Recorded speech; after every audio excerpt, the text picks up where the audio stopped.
2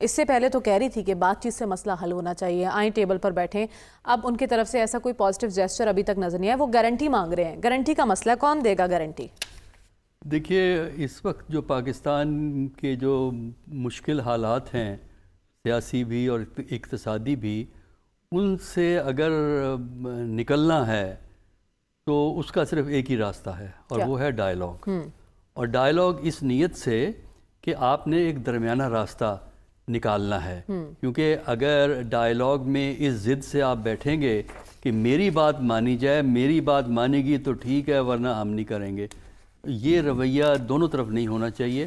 اور ایک درمیانہ راستہ اگر نکال سکتے ہیں تب دونوں کی بہتری ہے, ورنہ دونوں کا جو ہے وہ نقصان ہمیں نظر آتا ہے.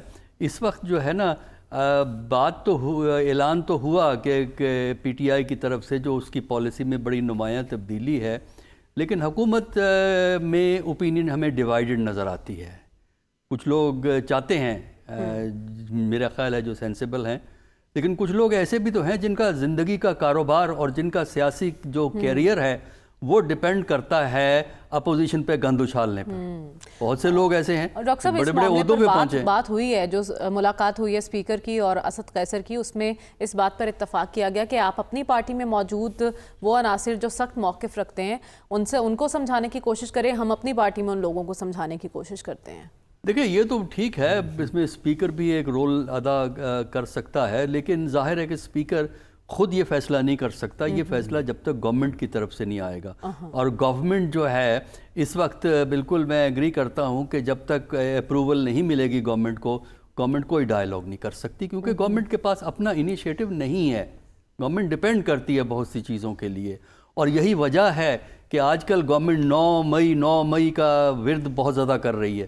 26 نومبر کے ساتھ 9 مئی کو ضرور نتھی کرتے ہیں, تاکہ ایک تیر میں دو شکار ہو جائیں, ادھر بھی خوش ہو جائیں اور اپنے سیاسی مخالف کا بھی رگڑا لگا دیں. تو جب تک آپ یہ جو روڈ بلاکس ہیں 9 مئی, 26 نومبر, عمران خان کی ضد اور حکومت کی ہچکچاہٹ, جب تک یہ روڈ بلاکس قائم ہیں اس وقت تک پاکستان میں سیاسی بہتری نہیں ہے. اگر سیاسی بہتری نہیں آئے گی تو میری سمجھ میں نہیں آتا ایک اکنامک بہتری کس طرح سے آئے گی, کیونکہ اکنامک بہتری میں سب سے بڑا آبسٹیکل پولیٹیکل فیکٹرز ہوتے ہیں, اور اس کو آپ اگنور کر کے, بائی پاس کر کے, آئی ایم ایف کے ساتھ مل کے, ورلڈ بینک کے ساتھ یا ایشین ڈیولپمنٹ بینک کے ساتھ آپ میکرو لیول پہ تو اکانومی کو بہتر کر سکتے ہیں. قرضہ مل جائے گا, آپ کا جو فورن ایکسچینج ریزرو ہے وہ قرضوں کی وجہ سے اوپر چلا جائے گا. لیکن جب عام آدمی کی اکانومی کی بات کرتے ہیں, جب اس ملک کی جو اکانومی کی ریڑھ کی ہڈی ہے ایگریکلچر کی جب آپ بات کرتے ہیں, انڈسٹری کی جب آپ بات کرتے ہیں, خاص کر ٹیکسٹائل کی جب آپ بات کرتے ہیں, تو اس کے لیے ایک فضا کا ہونا ضروری ہے. اور قیمتوں کو ریگولیٹ کرنا وہ ممکن نہیں ہے حکومت کے لیے جب تک یہ ماحول کو سیاسی طور پہ بہتر نہ کرے. تو میرا خیال ہے ایک ایسی اپرچونٹی ہے حکومت کے پاس کہ وہ سچویشن کو بہتر کر سکتے ہیں. لیکن اگر یہ اپرچونٹی مس ہو گئی تو پھر یہ دونوں ٹرین مس کریں گے, گورنمنٹ بھی ٹرین مس کرے گی, اپوزیشن بھی ٹرین مس کرے گی. ہوگی آگے بڑھ سکتی ہے, ایسا کوئی امکان دکھائی دے رہا ہے آپ کو مستقبل قریب میں؟ کس چیز کا؟ مذاکرات کا. فی الحال تو کوئی ایسے آثار نہیں ہے. مذاکرات کی بات دیکھیے, مذاکرات کی بات شروع کرنے سے پہلے تھوڑا سا ماحول بہتر کرنا ہے, اور وہ یہ ہے کہ دونوں سائڈ پہ گفت و شنید میں دونوں طرف لگام دینے کی ضرورت ہے, کیونکہ دونوں طرف کچھ بولنے والے بیٹھے ہوئے ہیں شعلہ بیانی کم کرنی ہوگی. نہیں, شعلہ بیانی نہیں, زہر بیانی. شعلہ بیانی تو اور چیز ہوتی ہے. پاکستان کی سیاست میں اگر آپ اسمبلی کے اندر بھی تقریریں سنیں, اور وہ لوگ آئیڈینٹیفائیڈ ہیں, ہمیں پتہ ہوتا ہے کہ جب وہ بندہ کھڑا ہوگا اسمبلی میں تو کیا آپ گفتگو ہوگی. ہمیں بندوں کا پتہ ہے کہ یہ بندہ یہ کہتا ہے, یہ بندہ یہ کہتا ہے, یہ بندہ یہ کہتا ہے. جب تک پرائم منسٹر ایک لیڈرشپ نہیں شو کرتے, ٹھیک ہے, اور یہ فیصلہ نہیں کرتے, اگر نہیں گفتگو کرنی تو کہہ دیں کہ نہیں گفتگو کرنی, صاف جواب دے دیں. ہاں, کہ آئیے میدان میں, کون جیتتا ہے کون ہارتا ہے, ہم 9 مئی اور 26 مارچ کے ذریعے آپ کو پکڑ لیں گے, کیونکہ ان پہ کرمنل کیسز بنے ہوئے ہیں. تو میرا خیال یہ ہے کہ سیریا سے پاکستان کو سبق لینا چاہیے. بس ایک فکرہ میں یہ کہوں گا, اور اس کی تفصیل کبھی پھر آپ کو بتاؤں گا کہ سیریا آپ کو کیا لیسن دیتا ہے. جبر اور تشدد سے حکومتیں طویل المیاد نہیں بنتی. ٹھیک ہے. حکومتیں طویل المیاد اس وقت ہوتی ہیں جب عوام کی منشا، عوام کی بہتری، عوام کی فلاح، عوام کی ترقی کے لیے اگر آپ کام کریں تب جا کے یہ ملک ترقی پاتا ہے. ورنہ 54 سال رول کرنے کے بعد بھی کس طرح نکالے گئے سیریا کے اندر. 54 سال حکومت رہی ہے. 1970 میں حافظ الاسد نے ٹیک اوور کیا تھا، پاور جیتی تھی، اور اس کے بعد اور 2024 میں جوتے کھا کے نکلے ہیں. تو یہی ہمارے پولیٹیشنز کے ساتھ ہوگا. ٹھیک ہے. تو ہمیں اپنے ارد گرد ہونے والی تبدیلیوں سے بھی سبق سیکھنے کی ضرورت ہے. لیکن مظہر عباس صاحب، میں یہ جاننا چاہتی ہوں کہ آخر مذاکرات میں رکاوٹ کیوں اور کہاں ہے؟ دیکھیے، پہلی چیز تو یہ کہ آپ مذاکرات کن چیزوں پر کریں گے. جو بہت بڑے واضح لائنز ہیں. ایک لائن یہ ہے کہ 18 فروری کو مینڈیٹ میرا تھا، 8 فروری، اور ایک لائن یہ ہے کہ میری حکومت ہے. اب آپ اس کے درمیان کیا درمیانی راستہ آپ کیا نکالیں گے؟ اس کے درمیانی راستہ یہ ہو سکتا ہے کہ پہلے کچھ کانفیڈنس بلڈنگ میجرز ہوتے ہیں. کانفیڈنس بلڈنگ میجرز کیا ہوتے ہیں؟ اور یہ ساری چیزیں آتی ہیں سنجیدگی سے. کانفیڈنس بلڈنگ میجرز یہ ہوتے ہیں کہ جو اگر کچھ پولیٹیکل پریزنرز ہیں جن پہ کوئی سیریس کرائمز نہیں ہیں ان کو آپ رہا کر کے ایک میسج دیتے ہیں. کانفیڈنس بلڈنگ میجرز یہ ہوتے ہیں کہ نواز شریف صاحب اپنی پارٹی کے لیڈرز کو ہدایت جاری کریں کہ جی اب کوئی اینٹائی پی ٹی آئی سخت بیان جاری نہیں ہوگا، اور عمران خان اپنی پارٹی لیڈرشپ کو بیان جاری کریں کہ جو ہے اس طرح کے پرسنل اٹیک اور اس طرح کے الزام تراشیاں یہ اب نہیں ہوں گی بیانات. تو آپ ایک فضا بناتے ہیں. پھر مذاکرات کی سنجیدگی نظر آتی ہے جب دونوں پارٹی اپنا اپنا ایجنڈا جو ہے ایک دوسرے سے ایکسچینج کرتی ہیں. وہاں لگتا ہے کہ آپ مذاکرات میں سنجیدہ ہیں، جس میں آپ کا ضروری نہیں ہے کہ آپ جو چیزیں رکھ رہے ہیں وہ دوسرا بھی ایگری کرے اور وائسی ورثہ. تیسری چیز یہ ہوتی ہے کہ کچھ میڈیٹرز ہوتے ہیں، اور میڈیٹر ضروری نہیں ہے کہ میڈیٹرز غیر سیاسی لوگ ہوں. سیاسی میڈیٹرز بھی ہوتے ہیں، اور وہ آتے ہیں، وہ بات کرتے ہیں، اس میں وہ کہتے ہیں کہ اس چیز میں آپ کس طریقے سے میڈیٹرز کو آپ انوالو کرتے ہیں، یا میڈیٹرز خود پولیٹیکل لوگ ہیں، بہت سے سینئرز لوگ ہیں. اب فرض کریں، میں فار ایگزامپل کہتا ہوں کہ مشاہد حسین سید ہیں، رضا ربانی ہیں، فرحت اللہ بابر ہیں، کچھ دیگر جماعتوں کے کچھ ایسے سیزنڈ لوگ ہیں. وہ آپس میں بیٹھ کے دونوں سے ملیں اور کوئی کامن پوائنٹس پر جو ہے بات چیت ایک دوسرے سے بات کر کے کامن پوائنٹس پر لانے کی کوشش کریں. اس میں اصل چیز یہ ہے کہ دونوں طرف سے فلیکسیبلٹی ضروری ہے. ہارڈ لائنز میں مذاکرات میں آپ بہت اوپر کی پوزیشنز پر جاتے ہیں، پھر نیچے آتے ہیں. اس میں ہم نے پی این اے کی موومنٹ میں بھی دیکھا، بعد کی صورتحال میں بھی دیکھا. اس وقت جو ہے وہ ایک رینڈم چیز چل رہی ہے.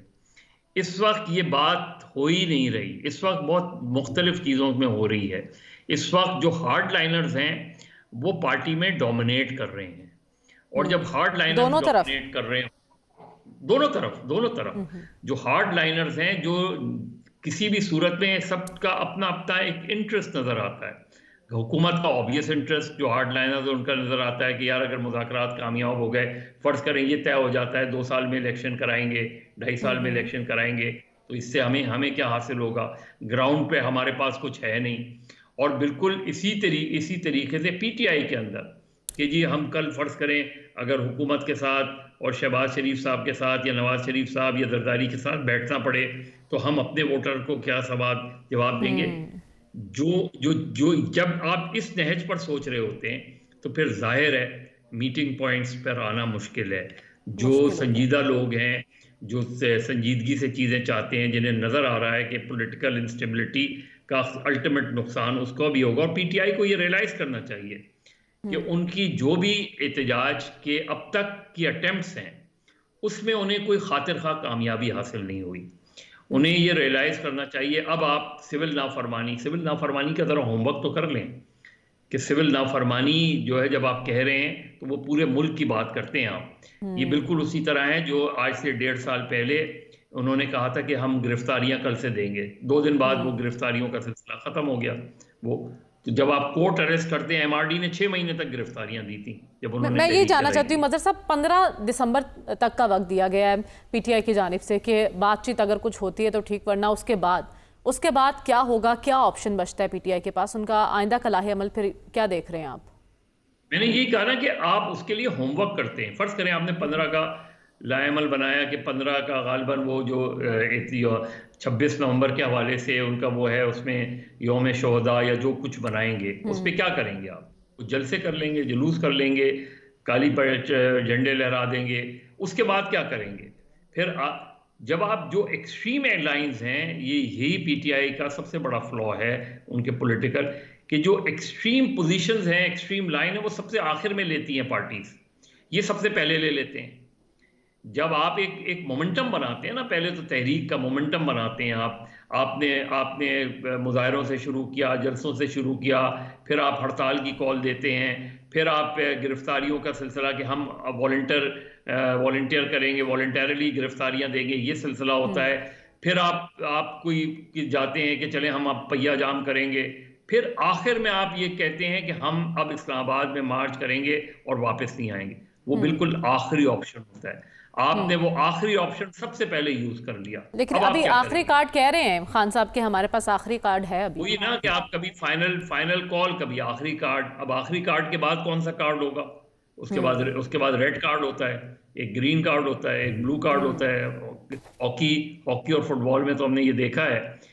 یہ جو اسٹریٹجی ہے، یہ PTI کو وہ تو کر رہی ہے کہ PTI آن دیئر فوٹ، مطلب ہے PTI، لیکن ہمیں یہ نظر آ رہا ہے کہ یہ سارا معاملہ کنفائنڈ ہو گیا ہے خیبر پختونخوا کی حد تک۔ یہ باقی جگہوں پہ وہ جوش ولولہ نہیں نظر آ رہا جو KP میں، اور KP میں PTI کی گورنمنٹ ہے، اپنی گورنمنٹ ہے اس کے اندر۔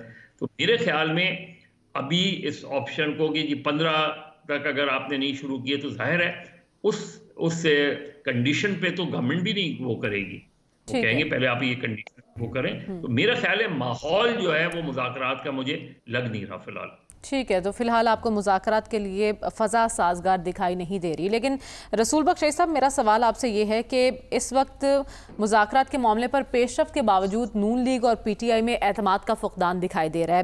ایک فریق کہہ رہا ہے کہ ان کی نیت ٹھیک نہیں ہے، دوسرا فریق کہہ رہا ہے کہ ہماری مذاکرات کی پیشکش پر ان کا رویہ دیکھ کر ہم حیران ہیں، مضحکہ خیز، یہ ہماری کمزوری سمجھ ہے، مذاکرات کو ایسا نہیں ہے۔ تو یہ چل کیا رہا ہے؟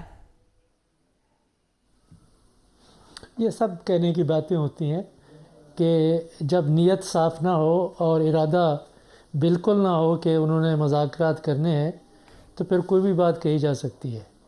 تو یہی باتیں کہی جا سکتی ہیں اور کہتے رہے ہیں کہ گارنٹی کون دے گا، ہم اعتبار نہیں کرتے، ان لوگوں کے اندر انتشار ہے، ایک زبان سے نہیں بول رہے، تو ہم پھر بات کس سے کریں اور کیوں کریں؟ تو یہ باتیں اس لیے کی جاتی ہیں کہ نیت نہیں ہے حکومت کی کہ وہ مذاکرات کرے۔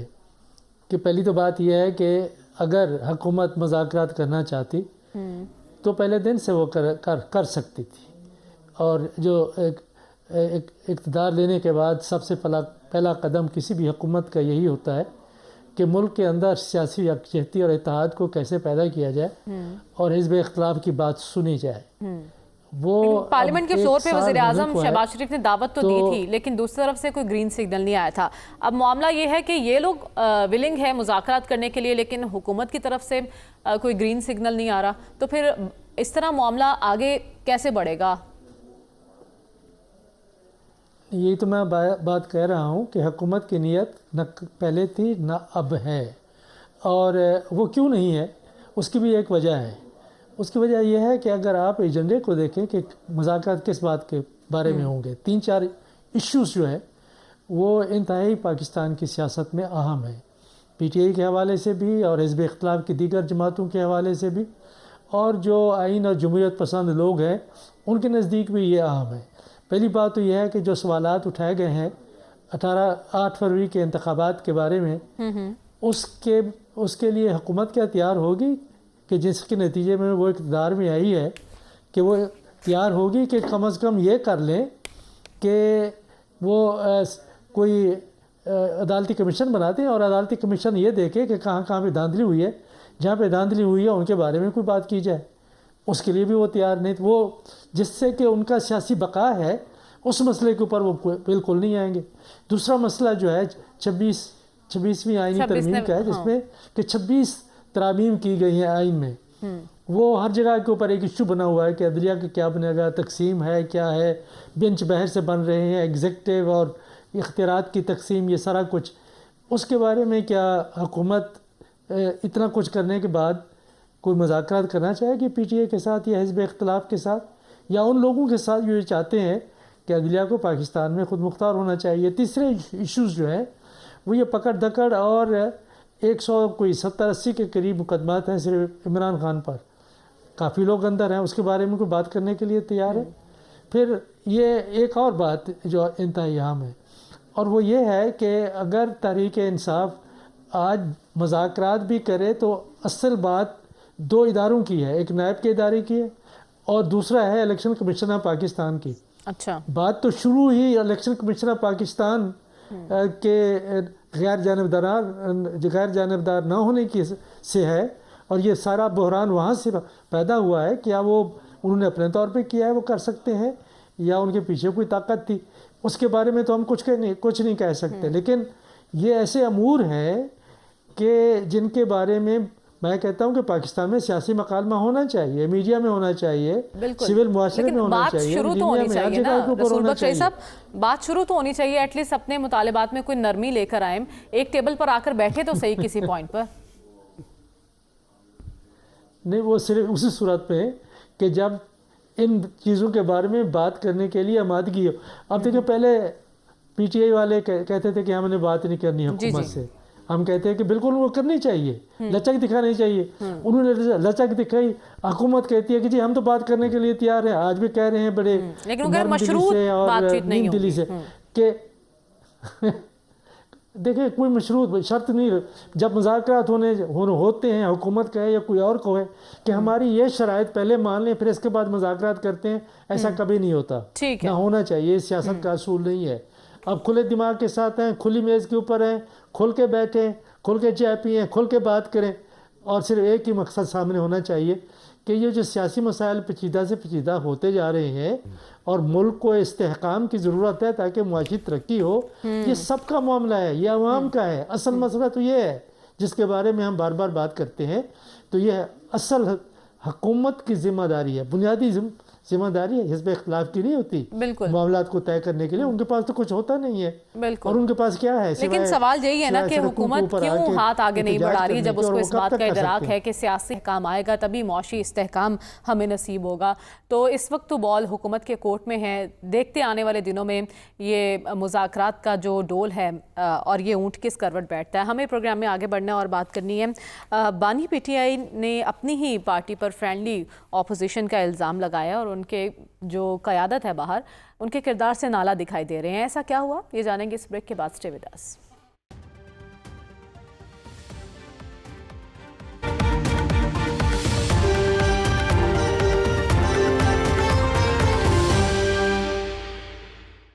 ویلکم بیک ناظرین۔ بانی پی ٹی آئی باہر موجود پارٹی قیادت سے مایوس دکھائی دے رہے ہیں اور انہیں ایسا لگ رہا ہے کہ باہر سب خوش ہیں اور سب اچھا ہے اور باہر موجود قیادت فرینڈلی اپوزیشن کا کردار ادا کر رہی ہے۔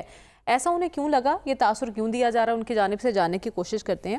سلمان صاحب، کیوں اچانک خان صاحب ایسا محسوس کر رہے ہیں؟ پہلے تو جو لوگ باہر تھے وہ ایسی باتیں کرتے تھے، اب تو خان صاحب جیل میں موجود ہو کر یہ سب فیل کر رہے ہیں، کیا وجہ ہے اس کی؟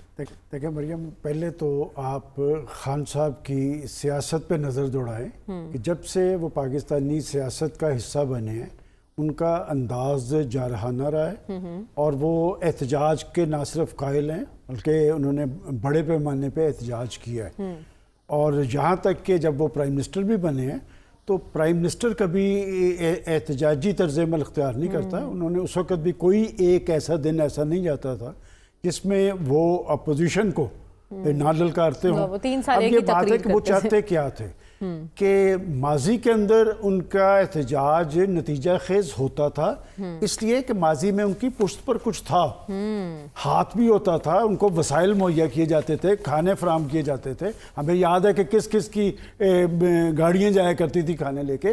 اب صورتحال مختلف ہے. اصل میں کوئی بندہ یہ نہیں سوچتا کہ آنے والے کل کے اندر ہمیں بھی اس ساری صورتحال کا سامنا کرنا پڑے گا. اور یہ جو اس وقت لیڈرشپ ہے پی ٹی آئی کی، وہ اس طرح کی احتجاج کی قائل ہی نہیں ہے. دیکھیں بیرسٹر گوہر صاحب بڑے محترم ہیں، میں ہمیشہ، لیکن ہمیں تو نہیں پتا، یہ 2-4 سال پہلے تو ان کا نام ہی کوئی نہیں جانتا تھا. سلمان اکرم راجہ صاحب بڑے اچھے کریڈیبل آدمی ہیں، وہ احتجاجی سیاست کے قائل ہی نہیں ہیں. وہ ان سے یہ ایکسپیکٹ کرتے ہیں کہ ان کی طرح وہ اسلام آباد پر چڑھائی کر دیں گے، تو وہ انہوں نے نہیں کرا. علی ظفر صاحب نہیں کریں گے، لیکن انہوں نے وکلا قیادت پہ اعتماد کیا، اور وکلا قیادت پہ میں نے آپ کو بہت پہلے بتایا تھا کہ پی ٹی آئی کی نہیں مایوس کیا، اور باتیں اب بھی وہ مایوس ہے. دیکھیں وہ جو سول نافرمانی کی کال بھی ہے نا، وہ سول نافرمانی کو صرف ترسیلات زر پہ رکھنا چاہتے ہیں. وہ جو آپ نے آخری کارڈ کی بات کی ہے، یہ سول نافرمانی اس سے پہلے بھی وہ آزما چکے ہیں. بات ہے کہ جس کیفیت سے وہ دو چار ہیں، یہ ایک جنجلاہٹ ہوتی ہے، ایک بغلاہٹ ہوتی ہے. وہ چاہتے تو یہ تھے کہ جس طرح دیکھنا ان کی اہلیہ محترمہ نے تو کہا کہ اسی پارٹی جس لیڈرشپ پہ وہ بد اعتمادی کا اظہار کر رہے ہیں، اس نے بیٹھ کے مذاکرات کیے تھے. اور میں آج بھی سمجھتا ہوں کہ اس لیڈرشپ نے جو حکومت کے ساتھ بیٹھ کے مذاکرات کیے اور متعلقہ جگہ پہ وہ بیٹھے ہوتے تو آج حکومت ڈیفینسو ہوتی. لیکن اس خاتون نے جس طرح چڑھائی کروائی، آج وہ اصل میں پارٹی کے اندر مرکزیت چاہتی تھی. وہ مرکزیت ابھی انہیں نہیں ملی. اور خان صاحب مایوس اس لیے کہ خان صاحب جو کام چاہتے ہیں نا، وہ یہ پارٹی نہیں کر پا رہی، وہ چڑھائی چاہتے ہیں. اور ماضی کے اندر ان کی چڑھائی اس لیے فائدہ مند تھی کہ ان کے پیچھے تھپکی تھی. اس وقت فی الحال ان کے پاس تھپکی نہیں ہے، لہٰذا ان پہ مایوسی طاری ہے. اور آگے بھی جو نظر آ رہا ہے، دیکھیں بات یہ کہ وہ سیاسی طرز عمل اختیار کرے تو راستہ نکل سکتا ہے. ماضی میں آپ دیکھ رہے ہیں نواز شریف صاحب، ابھی جو کہا جا رہا ہے مقدمات، ان کی ساری لیڈرشپ بھی سارا آپ دیکھیں گھر کے 4 بڑے تھے، چاروں جیل کے اندر تھے. انہوں نے سیاسی راستہ نکالا تھا، اور سیاسی راستہ نکالنے والے پارٹیوں کے اندر موجود ہوتے ہیں. افسوس یہ کہ وہاں پر ہاکس غالب آ جاتے ہیں، جس کی وجہ سے ان کے لیے پرابلم بڑھتی ہے. خان صاحب کو کچھ لوگوں نے اٹھا کے رکھا ہوا ہے، ان کے اپنے روٹس کوئی نہیں ہے. وہ خان صاحب کے ووٹ لیتے ہیں، لیکن وہ انہیں ایسی حکمت عملی بتانے سے گریزہ ہے جو خان صاحب کے دل کو نہ باتی ہو. ٹھیک ہے، تو آپ کہہ رہے ہیں کہ پارٹی کے اندر ہی کچھ آستین کے سانپ بھی موجود ہیں. لیکن ڈاکٹر صاحب ایسا بیان دینا کیا ظاہر کرتا ہے کہ خان صاحب کی اپنی پارٹی پر گرفت کمزور ہوتی جا رہی ہے؟ دیکھیے پارٹی پر گرفت کمزور اس لیے نہیں ہوتی کہ ہماری پارٹیاں لیڈرشپ پہ ڈیپینڈ کرتی ہیں. لیڈرشپ پارٹیز پہ ڈیپینڈ نہیں کرتا. یہ تینوں بڑی پارٹیوں کا یہی حال ہے. اور اس میں جہاں تک کہ عمران خان کا مسئلہ ہے، وہ جیل میں ہیں. اچھا، اور جیل میں بندہ جھنجھلا جاتا ہے وقتاً فوقتاً. اور یہ ہے کہ باقی لیڈران بھی ماضی میں جیل میں رہے ہیں، بالکل صحیح ہے پاکستان کے اندر. لیکن کسی بھی لیڈر پہ اتنے مقدمے ایک وقت میں، اتنی ایف آئی آر ایک وقت میں، اتنے قتل کے الزامات ایک وقت میں نہیں لگے ہیں. یہ پاکستان کی تاریخ میں یونیک ہوا ہے، اور یہ بڑی بدقسمتی ہے، کیونکہ آئندہ اب یہی ٹریڈیشن چلا کرے گی. یعنی اب تو پی ٹی آئی پہ مقدمے بن رہے ہیں نا، کل کو حالات بدلے تو اسی طرح آپ بیٹھے ہوں گے لندن میں، آپ کے پاکستان کے 10 شہروں میں آپ کے خلاف مقدمے بن جائیں گے. مطلب پرانی فلم آپ کو کیا لگتا ہے جو پارٹی قیادت ہے جیل کے باہر، وہ ٹھیک سے سیاست نہیں کر رہی؟ دیکھیں اس وقت جو ہے نا پارٹی قیادت جو جیل سے باہر ہے، اس کو اب اپنا ایک تجربہ ہے، کیونکہ وہ گراؤنڈ پہ ایک سچویشن کو فیس کر رہے ہیں. لہذا وہ یہ سمجھتے ہیں کہ ہر بات پہ احتجاج کرنا، ہر بات پہ لڑائی کرنا جو ہے یہ پالیسی کام نہیں کرتی. یہ ٹرائی کیا گیا ہے، اور اصولاً جو ہے آپ ایک گریجویٹڈ اپروچ اڈاپٹ کرتے ہیں پالیٹکس کے اندر، بتدریج ایک ڈائریکشن میں جاتے ہیں. بلکہ اس وقت جو ضرورت پی ٹی آئی کو ہے کہ وہ ایک کمیٹی بنائے ایسے لوگوں پر جو پارٹی کے ممبر ہی ہوں، سینئر لوگ ہی ہوں، جو غیر جذباتی انداز میں اس بات کا معائنہ کریں، اس بات کا تجزیہ کریں کہ جو پالیسیز پچھلے 2 سال سے 2022 سے چلی ہیں، ان میں جو میتھڈولوجی استعمال کی گئی ہے، کیا اس میں ریویژن کی ضرورت ہے، کیا اس میں تبدیلی کی ضرورت ہے. اور اگر وہ سمجھتے ہیں کہ تبدیلی کی ضرورت ہے، اور جو ہمارا اپنا خیال بھی ہے کہ پی ٹی آئی کی پالیسیز میں تبدیلی کی ضرورت ہے، تو اس سے پھر پارٹی زیادہ مؤثر ہوگی. دیکھیے پارٹی کو سپورٹ حاصل ہے، عمران خان کو کہنا چاہیے سپورٹ حاصل ہے عوامی سطح پر، لیکن اس لیے لوگ باہر نہیں آتے کہ ایک تو ہمارے ہاں اس قسم کا ایجیٹیشن کا ماحول نہیں ہے جو کہ عام طور پہ وقتاً فوقتاً ہوتا ہے. دوسرا یہ ہے کہ اسٹیٹ کافی اوپریسو انداز میں لوگوں کو ڈیل کرتی ہے. اس کی وجہ سے بھی لوگوں کو خوف ہے کہ ایک طرف غربت اور افلاس ہے, ایک طرف روٹی کھانے کا مسئلہ بنا ہوا ہے, دوسری طرف سے وہ گرفتاریاں ہو جائیں, پھر ان کو بیل کون کرائے گا؟ بیل کرانے کے لیے اچھا خاصا وقت لگتا ہے, پیسہ لگتا ہے, وہ اگر لوگوں کے پاس ہو تبھی ہوگا نا. تو لہذا چونکہ گیم ایک پولیٹیکل گیم نہیں ہے, یہ پولیٹیکل گیم سے زیادہ گیم ہے, ایک دوسرے کو ڈسٹروائے, ایک دوسرے کو تباہ کرنے کی گیم ہے. یہ نہیں ہے کہ پالیٹکس میں آپ اپنے مخالف کو سیاست کے میدان سے نکالتے نہیں ہیں مکمل طور پہ. اس وقت گیم یہ ہے کہ پی ٹی آئی چاہتی ہے کہ ان کی چھٹی ہو جائے, اور یہ چاہتے ہیں یہ ہیں کہ ریاستی قوت کی بنیاد پہ ان کو کامیابی ہو جائے. اور جیسا میں نے کہا ہے کہ کسی ملک میں بھی ریاستی جبر اور ریاستی قوت سے ٹائم تو مل جاتا ہے, لیکن اس وقت تو ہم کامیابی نہیں ملتی. اسپیسیفکلی صرف پی ٹی آئی کی بات کر رہے ہیں. پارٹی کے اندر اختلافات اور گروپنگ آلریڈی ہے مظہر عباس صاحب, اور یہ واضح ہو چکی ہے گروپنگ اختلافات. ایسے میں اگر بانی پارٹی قیادت پر ہی اعتبار نہیں کر رہے, مایوسی کا اظہار کر رہے ہیں, تو اس کو کیا سمجھا جائے؟ کیا خان صاحب کی پارٹی کسی اور کی ڈائریکشن پر چل رہی ہے؟ دیکھیے, خان صاحب کا جو نیچر ہے نا, میں چونکہ ان کو کرکٹ کے زمانے سے جانتا ہوں, وہ ایک ایگریسو نیچر ہے. اگر آپ ان کی پوری فیملی کا بھی بیک گراؤنڈ دیکھیں تو ان کی فیملی میں جتنے ان کے بھائی ہیں ان سب کو اگر دیکھیں تو ان کے اندر کہیں نہ کہیں آپ کو ایک ایگریشن نظر آئے گا. ایز اے فاسٹ بولر کا ویسے ہی ایگریشن ہوتا ہے, اور فاسٹ بولر کا جو سب سے زیادہ آئی کانٹیکٹ ہوتا ہے وہ وکٹ کیپر سے ہوتا ہے. اسی لیے ایک زمانے میں جنرل باجوہ سے ان کی اچھی بنی, کیونکہ جنرل باجوہ وکٹ کیپر رہے تھے, اور وکٹ کیپر جو ہے وہ فاسٹ بولر کو اچھی طرح پہچانتا ہے وہ. تو عمران خان صاحب کا تھرو, اور وہ 100% دیتے ہیں. وہ جو آدمی خود 100% دیتا ہے وہ اپنے دوسروں سے بھی یہ سمجھتا ہے کہ وہ 100% ڈیلیور کریں. وہ ظاہر ہے کوئی ہر کوئی 100% ڈیلیور نہیں کر سکتا. تو ان کو اگر آپ ان کے گرد جو لوگ رہے ہیں, ان کے ہمیشہ پسندیدہ وہ لوگ رہے ہیں جو ایگریسر ہیں, جو ایگریسو ہوتے ہیں, جو لاؤڈ ہوتے ہیں. ایسے لوگوں کو وہ کم پسند کرتے ہیں جو سافٹ ہوتے ہیں. اسی لیے وہ حامد خان کے مقابلے میں دوسرے کو زیادہ پسند کریں گے, کیونکہ حامد خان کا نیچر اس طرح کا نہیں تھا, وہ سافٹ تھے.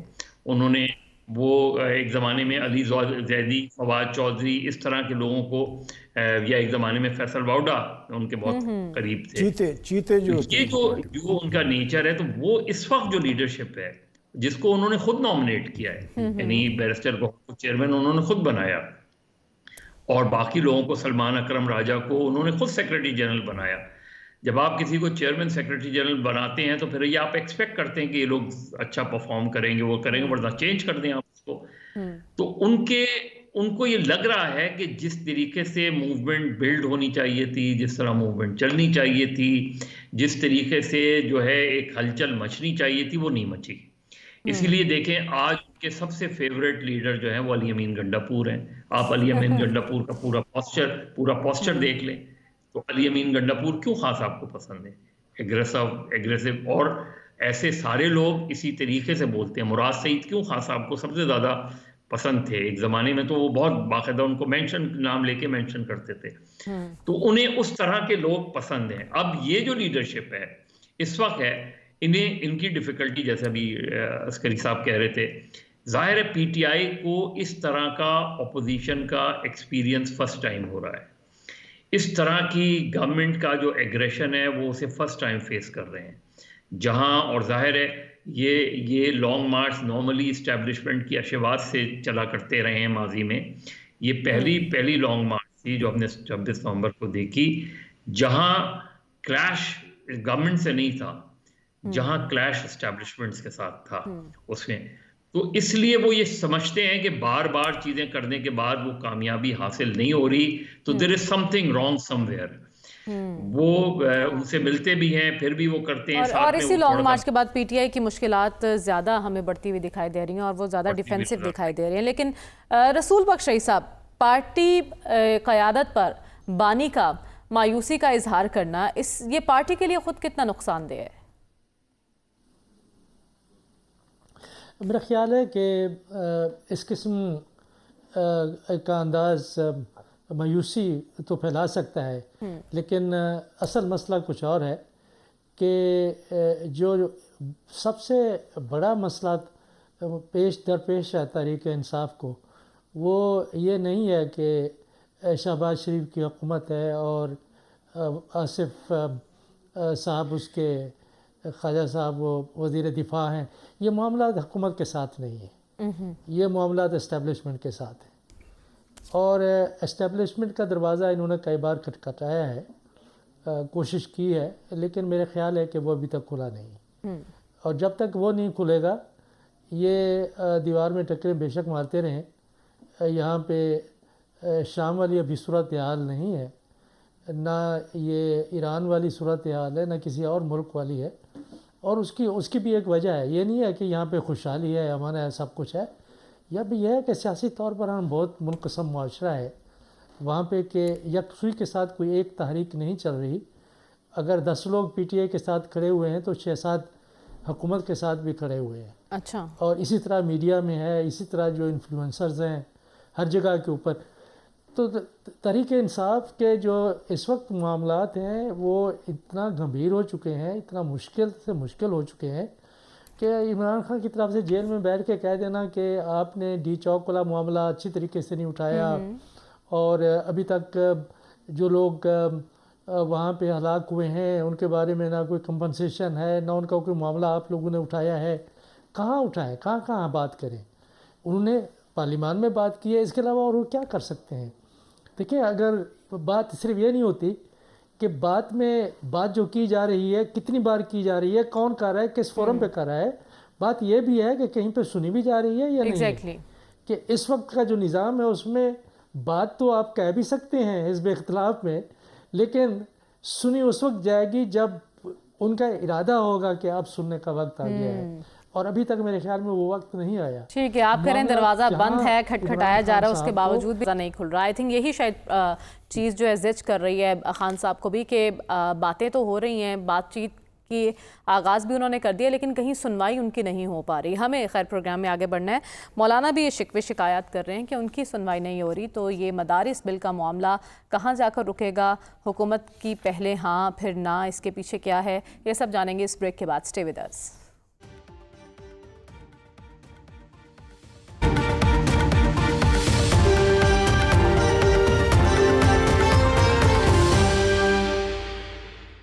ویلکم بیک ناظرین. مدارس رجسٹریشن بل پر صدر مملکت کے اعتراضات کی تفصیل سامنے آ چکی ہے. ان اعتراضات کو حیران کن قرار دیا جا رہا ہے جے یو ایف اے کی جانب سے، اور مولانا کہہ رہے ہیں کہ حکومت نے بات نہ سنی تو پھر سڑکوں پر آئیں گے. سلمان صاحب، یہ معاملہ کہاں جا کر رکے گا؟ دیکھیں، بات یہ کہ یہ ایشو کہاں سے بنا کہ 26ویں آئینی ترمیم پہ سب مولانا کے گھر کا طواف کرتے نظر آ رہے تھے، اور زرداری صاحب بھی وہاں جا رہے تھے، شہباز شریف صاحب بھی جا رہے تھے. 26ویں آئینی ترمیم کیوں کر منظور کروانی تھی، جلدی کروانی تھی، یہ اس وقت انہوں نے اس پہ اتفاق کیوں کیا؟ اور بات ہے کہ یہ باقاعدہ قانون سازی ہوئی پارلیمنٹ کے اندر جو مولانا چاہتے تھے.